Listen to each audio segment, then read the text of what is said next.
Dhoni talkies ரசிகர்களுக்கு வணக்கம். வாங்க லென்ஸ் நிகழ்ச்சிக்கு போகலாம்.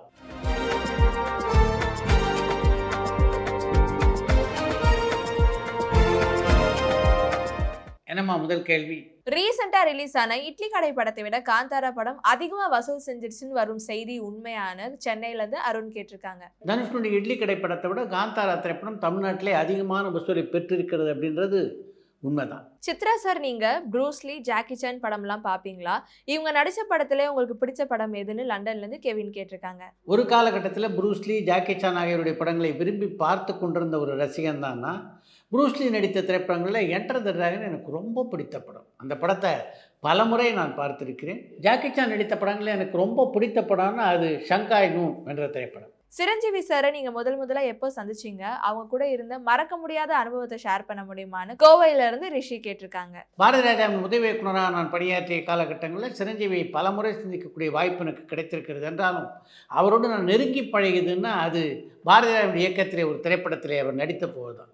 சிரஞ்சீவியை பொறுத்த வரைக்கும் தயாரிப்பாளர்களுக்கும் சரி, இயக்குநர்களுக்கும் சரி, அவரை வச்சு படம் பண்ணுறதே ஒரு டெலைட் அப்படின்னு தான் சொல்லணும். குறித்த நேரத்துக்கு படப்பிடிப்புக்கு வந்துடுவார்.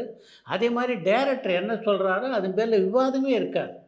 அவர் சொல்கிறத அப்படியே உள்வாங்கி கொண்டு நடிக்கக்கூடிய ஒரு அற்புதமான நடிகர் தான் அவர். குஷ்பு மேம் பல டெக்னீஷியனுக்கு உதவி செஞ்சிருக்கதா வரும் செய்தி உண்மையான? அரக்கோணம்ல இருந்து புவனா கேட்டிருக்காங்க. பல தொழில்நுட்ப கலைஞர்களுக்கு இன்று வரையிலே உதவி செய்து கொண்டிருக்கின்ற ஒரு நடிகை தான் குஷ்பு. இரும்பு திரை படம் பார்ட் 2 ரிலீஸ் ஆகும்னு சொல்லிட்டு சில வருஷத்துக்கு முன்னாடி சொல்லியிருந்தாங்க. அதுக்கப்புறம் எந்த ஒரு அப்டேட்டுமே இல்லையே, என்ன காரணம்னு கோயம்புத்தூர்ல இருந்து முரளி கேட்டிருக்காங்க. விஷால் நடித்த படங்களில் விஷாலுக்கு ரொம்ப பிடித்த ஒரு திரைப்படம் இரும்புத்துறை. அது மட்டும் இல்லாமல் அந்த படம் வசூல் ரீதியாகவும் மிகப்பெரிய வெற்றியை பெற்ற படம். அதன் காரணமாக தான் அந்த படத்துடைய 2ஆம் பாகத்தை எடுக்கணும் அப்படின்னு விஷாலும் விரும்பினார், அந்த படத்துடைய இயக்குனர் விரும்பினார். அதன் காரணமாக தான் அப்படி ஒரு அறிவிப்பு வெளியிடப்பட்டது. ஆனால் இப்போ அதற்கான வேலையில் அவங்க 2 பேருமே ஈடுபட்டிருப்பதாக தெரியல. இப்போது அவர்கள் அந்த படத்தை பற்றி திட்டமிட்டாலும் அடுத்த ஆண்டில் தான் அந்த படம் தொடங்கப்பட வாய்ப்பு இருக்குது. ஆனால் அதற்கான பூர்வாங்க முயற்சிகள் எதுவும் இன்று வரையிலே நடப்பதாக தெரியல. மண் வாசனை படத்துல உங்களுக்கு பிடிச்ச பாடல் எது? அதுக்கான காரணம் என்னன்னு லண்டன்ல இருந்து ரூபன் கேட்டிருக்காங்க. மண் வாசனை படத்தில் இடம்பெற்ற பாடல்களில் உங்கள் எல்லாருக்கும் எது பிடித்தமான பாடலோ அதுதான் எனக்கும் பிடித்தமான பாடல். பொத்தி வச்ச மல்லிகை முட்டு என்று தொடங்கக்கூடிய அந்த பாடலை கடந்த 42 வருடங்களாக நாம் கேட்டு ரசித்து கொண்டிருக்கிறோம். இன்னும் 100 ஆண்டுகள் ஆனாலும் சிரஞ்சீவியாக நிற்கக்கூடிய ஒரு பாட்டு அது அப்படின்னு தான் நான் நினைக்கிறேன். ஜனநாயகன் படத்தோட வேலைகளை தயாரிப்பு குழு தற்காலிகமா நிப்பாட்டி வச்சிருக்கதா வரும் செய்தி உண்மையான? சென்னையில இருந்து கௌரி கேட்டிருக்காங்க. ஜனநாயகன் திரைப்படம் பொங்கலுக்கு வெளியாக இருக்கிறது. அந்த படத்துக்கு மிகப்பெரிய வரவேற்பும் எதிர்பார்ப்பும் ரசிகர்கள் மத்தியில் இருக்கிறது. அப்படி இருக்கும்போது அந்த படத்தினுடைய வேலைகள் எல்லாம் யாராவது நிறுத்தி வைப்பாங்களா? ஜீவா சார் கிட்ட பல திறமைகள் இருந்தும் ஏன் அவர்னால பெரிய ஸ்டார் ஆக முடியலன்னு திருச்சியில இருந்து சுஜாதா கேட்டிருக்காங்க. எப்படிப்பட்ட திறமையான நடிகராக இருந்தாலும் சரியான சந்தர்ப்பங்கள் அமையணும். ஆரம்ப கட்டத்தில் அப்படி பல நல்ல சந்தர்ப்பங்கள் ஜீவாவுக்கு அமைந்தன. தொடர்ந்து அப்படி ஒரு சில படங்கள் அமையலை. நல்ல படங்கள் அமைந்திருந்தால் நிச்சயமாக மிகப்பெரிய உயரத்தை தொட்டிருக்கக்கூடிய ஒரு தகுதியுள்ள கலைஞர் தான் ஜீவா. அதில் யாரும் மாற்று கருத்து கொள்ள முடியாது. நடிகர் ரவி மோகன் சார் தயாரிப்பாளரா அவதாரம் எடுத்தது சரியான? திருச்சியில இருந்து கிருஷ்ணா கேட்டிருக்காங்க. ரவிமோகன் தயாரிப்பாளர் அவதாரம் எடுத்தது தவறில்லை, ஆனால் எடுத்த காலகட்டம் இருக்குது, அதுதான் தவறான ஒரு காலகட்டம். சினிமா உலகத்தை பொறுத்தவரையிலே பல சோதனைகளை சினிமாவிலும் இப்போ சந்தித்து கொண்டிருக்கிறது. அதையும் குறிப்பாக தயாரிப்பு துறையில் எல்லோருமே மிகப்பெரிய பிரச்சனைகளை எதிர்நோக்கி கொண்டிருக்கின்ற காலம் இது. இப்படிப்பட்ட ஒரு காலகட்டத்தில் தயாரிப்பாளர் அவதாரம் எடுத்தது தான் தப்பு. கரும்பு படத்தோட ஷூட்டிங் அப்போ ஆர்ஜே பாலாஜி சாருக்கும் த்ரிஷாவுக்கும் வாக்குவாதம் ஏற்பட்டதா சொல்றாங்களே, அது உண்மையான? பாண்டிச்சேரியிலிருந்து பாலாஜி கேட்டிருக்காங்க. ஆர்ஜே பாலாஜிக்கும் த்ரிஷாவுக்கும் இடையே எந்த ஒரு பிரச்சனையும் இருப்பதாக தெரியல. விஜயகாந்த் சார் நிறைய ரிஸ்க் எடுத்து ஸ்டன் சீன்ஸ்லாம் பண்ணியிருக்காங்க. இதுக்காக சித்ரா சார் நீங்க ஏதாச்சும் விஜயகாந்த் சாருக்கு அட்வைஸ் பண்ணியிருக்கீங்களான்னு சேலம்ல இருந்து புவனா கேட்டிருக்காங்க. விஜயகாந்தை பொறுத்த வரைக்கும் டூப் போடாமல் சண்டை காட்சிகள் நடிக்கிறது அவருக்கு ரொம்ப பிடிக்கும். பல இயக்குனர் இதை பற்றி அவருக்கு சொல்லியிருக்காங்க. எதுக்கு நீங்கள் கஷ்டப்பட்டு இப்படி நடிக்கிறீங்க, டூப் போட்டு சர்வசாதாரணமாக இதை எடுத்து விடலாமே. ஆனாலும் அவருக்கு அது போன்ற காட்சிகள் நடிப்பதில் மிகுந்த ஆர்வம் இருந்தது. அதன் காரணமாக தான் ரிஸ்க்கை பற்றி கவலைப்படாமல் அது போன்ற காட்சிகளை தொடர்ந்து அவர் நடித்து கொண்டு வந்தார். நான் கூட அதை பற்றி பல முறை அவர்கிட்ட சொல்லியிருக்கேன். ஆனால் விஜயகாந்த் அவ்வளோ வெளியில் அதெல்லாம் கேட்க மாட்டார். கோவை சரளா மேம் இப்போ என்ன பண்ணுறாங்கன்னு திருச்சியிலேருந்து நவீன் கேட்டிருக்காங்க. படப்பிடிப்பு இல்லைன்னாலும் பயனுள்ள வகையிலே எப்படி நேரத்தை செலவிடுறது அப்படின்றது கோவை சரளாவுக்கு நல்லா தெரியும். அதைத்தான் இப்போ அவங்க பண்ணிக்கிட்டு இருக்காங்க. மணிவண்ணன் சார் டைரக்ட் பண்ண படத்திலேயே உங்களுக்கு பிடிச்ச படம் எதுன்னு விழுப்புரம்லேருந்து ராம் கேட்டிருக்காங்க. மணிவண்ணனை பொறுத்த வரைக்கும் பலதரப்பட்ட படங்களை இயக்கியவர் அவர். அந்த படங்களில் பல படங்கள் எனக்கு பிடிக்கும் அப்படின்னாலும் ஒரு சில படங்களை உங்களுக்காக குறிப்பிட வேண்டும்னு நினைக்கிறேன். அவர் இயக்கிய படங்களில் 100வது நாள் எனக்கு ரொம்ப பிடிச்ச படம். இன்னொரு படம் கோபுரங்கள் சாய்வதில்லை.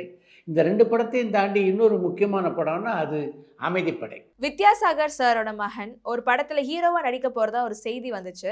அதுக்கப்புறம் அதை பத்தி எந்த ஒரு அப்டேட்டுமே இல்லையேன்னு மதுரையில இருந்து காவியா கேட்டிருக்காங்க. வித்யாசாகருடைய மகன் கதாநாயகனா நடிக்க இருக்கிறார் அப்படின்றதுல எந்த மாற்றமும் இல்லை. நிச்சயமா அவர் கதாநாயகனா நடிக்கத்தான் போறாரு. அதை பற்றிய முறையான அறிவிப்பு விரைவிலேயே வெளியாகும். சூரிய வம்சம் பார்ட் 2 படத்தை டைரக்டர் விக்ரமன் சார் டைரக்ட் பண்ண போறது இல்லைன்னு வரும் செய்தி உண்மையான தர்மபுரியில இருந்து ராஜா கேட்டிருக்காங்க. சூரியவம்சம் பார்ட் 2 படத்தை விக்ரம் இயக்க போறதில்லை அப்படின்றத விடுங்க. அப்படி ஒரு படம் உருவாக இருப்பதை பற்றி என்கிட்ட யாருமே இது வரைக்கும் பேசலை அப்படின்னு என்கிட்ட ஒரு முறை பேசி கொண்டிருக்கும் போது விக்ரமன் குறிப்பிட்டார். அதுதான் ரொம்ப மனசுக்கு கஷ்டமான விஷயமாக இருந்தது.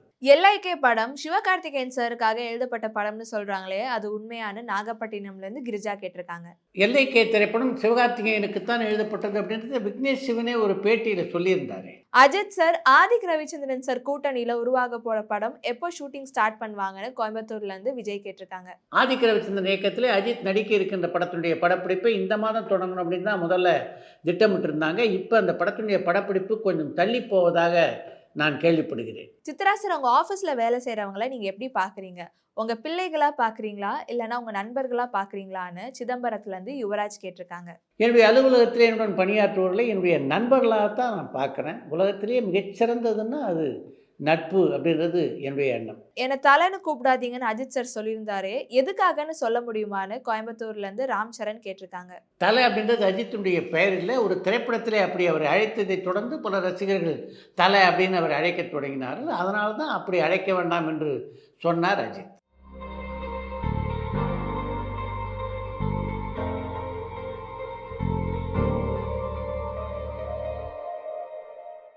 ஹாலிவுட்ல நடிச்ச முதல் தமிழ் நடிகர் யாருன்னு திருச்சியில இருந்து அருணாச்சலம் கேட்டிருக்காங்க. ஹாலிவுட் படங்களில் முதலாக நடித்த தமிழ் நடிகர் அப்படின்ற பெருமை ரஜினிகாந்துக்கே சொந்தமானது. அவர் நடித்த முதல் ஹாலிவுட் படம்னா அது அசோக் அமிர்தராஜனுடைய தயாரிப்பிலே உருவான பிளட் ஸ்டோன் திரைப்படம்.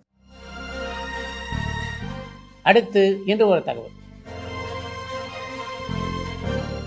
படப்பிடிப்பு தளங்களிலே நடிகர் நடிகைகளுக்கு என்ன உணவு வகையை வழங்குகிறார்களோ அதையே தான் கடைசி தொழிலாளி வரைக்கும் எல்லோருக்கும் வழங்க வேண்டும் என்பதை பல தயாரிப்பு நிறுவனங்கள் இங்கே கொள்கையாக கடைபிடித்து கொண்டிருக்கின்றன. நாங்கள் படங்களை தயாரித்து கொண்டிருந்த காலகட்டத்திலையும் அப்படித்தான் உணவு வழங்கப்பட்டது. எங்களுக்கு பின்னால் தான் பட நிறுவனத்தை தொடங்கினார் விஜயகாந்த். அவருடைய நிறுவனத்திலையும் பார்த்திங்கன்னா எல்லாருக்கும் சமமான உணவு தான் வழங்கப்பட்டது. ஆனால் இதற்கெல்லாம் வித்திட்ட முதல் நபர் அப்படின்னா யார் தெரியுமா?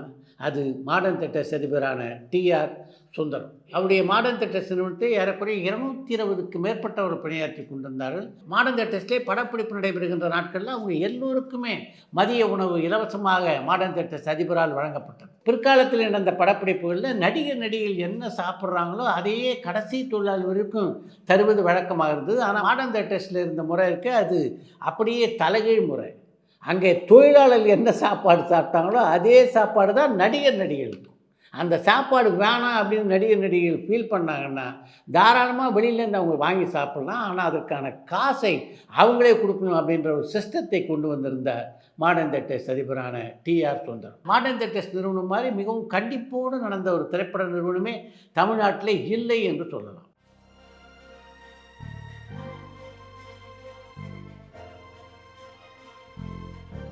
இத்துடன் இன்றைய நிகழ்ச்சி நிறைவு பெறுகிறது. மீண்டும் அடுத்த நிகழ்ச்சியிலே சந்திப்போம்.